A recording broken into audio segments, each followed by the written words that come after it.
अगर आपको income tax देना है और आपने समय पर अपना इनकम टैक्स रिटर्न फाइल नहीं किया, देर कर दी, तो पता है क्या होता है? आपको देना पड़ता है ब्याज। किस पर?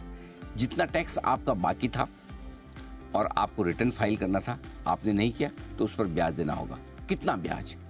महीने का 1%। और समझिए, आपको एडवांस टैक्स भरना था लेकिन आपने नहीं भरा, तो एडवांस टैक्स भरने की जो तारीख थी उसके बाद आपने नहीं भरा, तो हर महीने उसमें भी आपको देना होगा 1% ब्याज, यानी कि साल के 12% की दर से लगता है ब्याज, राइट?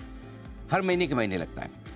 अब आइए, अगर समझिए कि आपका टीडीएस ज़्यादा कट गया, चाहे आपके एम्प्लॉयर ने काटा हो या चाहे आपके कोई वेंडर्स वगैरह हो, या फिर आपने गलती से ज़्यादा टीडीएस भर दिया हो, राइट? तो आपको क्या मिलता है? रिफंड। किससे? इनकम टैक्स डिपार्टमेंट से। अब मजे की बात देखिए, इनकम टैक्स डिपार्टमेंट रिफंड देता है और अगर डिले करता है तो उस पर देता है ब्याज। ठीक वैसे जैसे आप ब्याज देते हैं अपने टैक्स को लेट भरने पर, कितना लेता है इनकम टैक्स? सिर्फ आधा %। जितना आप ब्याज देते हैं उसका आधा ही। और कब से? उस तारीख से नहीं जब आपने टैक्स ज्यादा भर दिया हो, उस तारीख से जब इनकम टैक्स डिपार्टमेंट आपका पूरा असेसमेंट कर ले, फाइनल कर दे कि हाँ भाई ये अब आपका रिफंड निकलता है, उस दिन से आपको ब्याज देना शुरू करेगा। एक तो देता है देर से और दूसरा देता है आधा। ये तो भाई प्रिंसिपल ऑफ नेचुरल जस्टिस नहीं हुआ।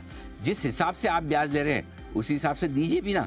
या तो आप टैक्स पर ब्याज कम कर दीजिए या फिर आप रिफंड पर ब्याज बढ़ा दीजिए। तो वित्त मंत्री जी, इस बजट में ये जो दोनों के बीच में जो डिफरेंस चल रहा है उसे जरूर ठीक कर दीजिए।